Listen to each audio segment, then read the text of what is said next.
السلام علیکم ورحمۃ اللہ وبرکاتہ دوستوں، خلاصہ پروانیس کے ساتھ ہم آپ کی خدمت میں پھر حاضر ہیں۔ آئیے دیکھتے ہیں کہ اللہ تعالیٰ ہمیں اس بارے میں کیا پیغام دے رہے ہیں۔ بسم اللہ الرحمن الرحیم۔ گھمنڈ سے دور رہو۔ جب دل پر گھمنڈ کا غلبہ ہوتا ہے تو انسان اللہ کے حضور حاضر ہونے کا انکار کر دیتا ہے۔ قیامت کے دن ایسے لوگوں کے سارے اعمال دھول کی طرح اڑ جائیں گے۔ ظلم کے راستے پر مت چلو، شیطان کو اپنا دوست نہ بناؤ۔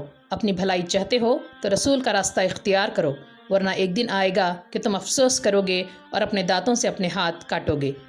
قرآن کی ناقدری نہ کرو، ورنہ قیامت کے روز پیغمبر اپنے رب کے حضور تمہارے خلاف فریاد کریں گے۔ اللہ نے اس قرآن میں تمہارے دل کے لیے مضبوطی کا سامان رکھا ہے، اس سے اپنا تعلق مضبوط کرو، اس سے تمہیں مضبوطی حاصل ہوگی۔ انکار کرنے والوں کی باتیں نہ سنو اور اس قرآن کے ذریعے ان سے جہاد کرو۔ رحمان کے بندوں کا طرز زندگی اختیار کرو، وہ زمین پر نرم چال چلتے ہیں، وہ الجھنے والوں سے الجھتے نہیں۔ ان کی راتیں نمازوں سے آباد ہوتی ہیں، انہیں سب سے زیادہ یہ فکر ہوتی ہے کہ ان کا رب انہیں جہنم کے عذاب سے بچا لے۔ وہ خرچ کرتے ہیں تو صحیح جگہ خرچ کرتے ہیں، وہ اللہ کے ساتھ کسی اور کو نہیں پکارتے۔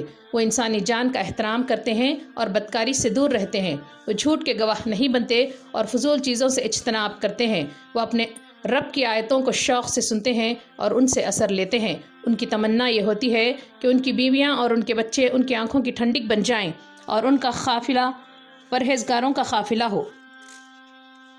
جو لوگ غلط راہوں پر چل رہے ہیں، اگر وہ اسی طرح چلتے رہے تو ان کے لیے سخت سزا ہے، لیکن ابھی ان کے لیے توبہ کا دروازہ کھلا ہوا ہے۔ وہ اللہ کی طرف پلٹ آئیں، ایمان لائیں اور اچھے کام کرنا شروع کر دیں۔ صحیح معنوں میں اللہ کی طرف پلٹنا یہی ہے کہ بندہ توبہ کر کے اچھے کام کرنے لگے۔ جس طرح موسیٰ علیہ السلام فرعون کے پاس گئے تھے، تم بھی ظالموں کے پاس اللہ کا پیغام لے کر جاؤ، انہیں سمجھاؤ کہ اللہ کی ناراضگی سے بچیں، ظالموں سے ڈرو نہیں، یقین رکھو اللہ تمہارے ساتھ ہے۔ جادوگر جب ایمان لائے تو ایسا سچا ایمان لائے کہ لمحے بھر میں ان کی دنیا بدل گئی۔ فرعون کی جے جےکار کرنے والے اور فرعون کے معمولی انعام پر ناز کرنے والے جادوگر جب انسانوں کے رب پر ایمان لائے تو فرعون کی حیثیت ایک مچھر سے زیادہ نہیں رہی۔ انہیں اس کی کسی دھمکی کی پرواہ نہیں رہی، ان پر تو بس ایک ہی دھن سوار تھی کہ ان کا رب ان کے گناہ معاف کر دے۔ ابراہیم علیہ السلام کی بھی اولین تمنا یہی تھی کہ اللہ قیامت کے دن ان کی غلطیاں معاف کر دے۔ ابراہیم علیہ السلام کے دل میں بڑی عظیم تمنائیں تھیں۔ یہ تمنا کہ اللہ حکمت و بصیرت عطا کرے، یہ آرزو کے بعد والوں میں وہ اچھے ناموں سے یاد کیے جائیں، ان کی سیرت سے رہتی دنیا تک لوگ روشنی حاصل کریں، یہ خواہش کہ اللہ انہیں جنت کا وارث بنائے، یہ تمنا کہ جب سب لوگ اٹھائے جائیں تو انہیں رسوائی کا منہ نہ دیکھنا پڑے۔ تم بھی ایسی ہی تمنائیں اپنے دل میں پالو۔ قیامت کے دن دولت اور بیٹے کام نہیں آئیں گے۔ اس دن کامیاب بس وہ ہوگا جو اللہ کے حضور صحیح سالم دل لے کر حاضر ہوگا۔ اس دن جنت خود ان کا استقبال کرے گی جو دنیا میں اللہ کی ناراضگی سے بچنے کی فکر کرتے رہے۔ رسولوں کی تاریخ پڑھو، سب رسولوں کی ایک ہی دعوت تھی، اللہ کی ناراضگی سے بچو اور میری بات مان لو۔ سب نبی پورے اعتماد کے ساتھ کہتے کہ میں ایماندار پیغمبر ہوں اور کوئی ان کی ایمانداری پر انگلی نہیں اٹھا سکتا تھا۔ سارے رسول صاف صاف کہتے کہ مجھے تم لوگوں سے کوئی صلح نہیں چاہیے، میرا صلح اللہ کے ذمہ ہے۔ سب رسول اپنی قوم کے لوگوں کو برے کاموں کے برے انجام سے ڈراتے اور انہیں محبت و دل سوزی سے سمجھاتے۔ رسولوں کی قوموں کا انجام بھی دیکھو، کس طرح انہوں نے نہایت ڈھٹائی سے رسولوں کو جھٹلایا، اپنی طاقت کے نشے میں آ کر حق کا انکار کرتے رہے اور زمین میں بگاڑ پھیلاتے رہے۔ آخرکار اللہ کے عذاب نے انہیں تباہ و برباد کر دیا۔ نعوذ باللہ من ذالک۔ حق بات قبول کرو، اکثریت کا منہ مت دیکھو۔ رسولوں کی تاریخ بتاتی ہے کہ ماضی میں جن قوموں پر عذاب آیا ان کی اکثریت ایمان نہیں لائی تھی۔ رسولوں نے کبھی اس بات کی پرواہ نہیں کی، وہ دین پر ڈٹے رہے اور دین کی طرف بلاتے رہے۔ ہمیں بھی یہی کرنا ہے۔ اللہ کے عذاب سے ڈرو اور اللہ کے ساتھ کسی کو معبود نہ بناؤ۔ اپنے قریبی رشتہ داروں کو بھی خبردار کرو، جو لوگ ایمان لائیں اور دین پر عمل کریں ان کے لیے اپنے شانے جھکا دو۔ اللہ پر بھروسہ رکھو، جب تم اللہ کی خاطر اٹھتے ہو اور جب تم سجدہ کرنے والوں کے درمیان سرگرم ہوتے ہو تو تمہیں دیکھ رہا ہوتا ہے۔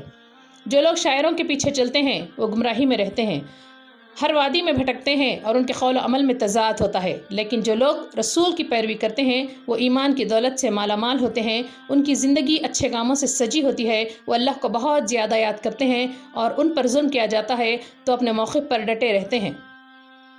قرآن پاک کی آیتوں کو دھیان سے پڑھو، ان میں ایمان والوں کے لیے ہدایت کا سامان اور خوشخبری کا پیغام ہے۔ ان سے فائدہ اٹھانا چاہتے ہو تو ایمان لاؤ، نماز قائم کرو، زکوٰۃ کا اہتمام کرو اور آخرت پر یقین رکھو۔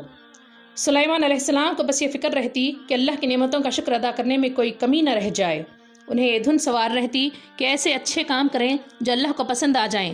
تخت تاج اور مال و زر کے ہوتے ہوئے وہ اپنی اصل خوش نصیبی یہ سمجھتے کہ اللہ انہیں اپنے رحمت سے اپنے نیک بندوں میں شامل کر دے۔ سلیمان علیہ السلام ہر نعمت پر اللہ کو یاد کرتے اور کہتے کہ میرے رب کا فضل ہے، وہ مجھے آزمانا چاہتا ہے کہ میں شکر کرتا ہوں یا ناشکری۔ حقیقت میں خدا ترس انسان وہ ہے جو دولت اور اقتدار کے گھمنڈ میں گرفتار ہونے کے بجائے یہ محسوس کرے کہ سب کچھ اس کے لیے ایک امتحان ہے۔ انسانوں کو کیا ہو جاتا ہے کہ اللہ کو چھوڑ کر اس کی مخلوق کو سجدہ کرتے ہیں؟ وہ اللہ کو سجدہ کیوں نہیں کرتے جو پوری کائنات کا خالق، مالک اور کارساز ہے؟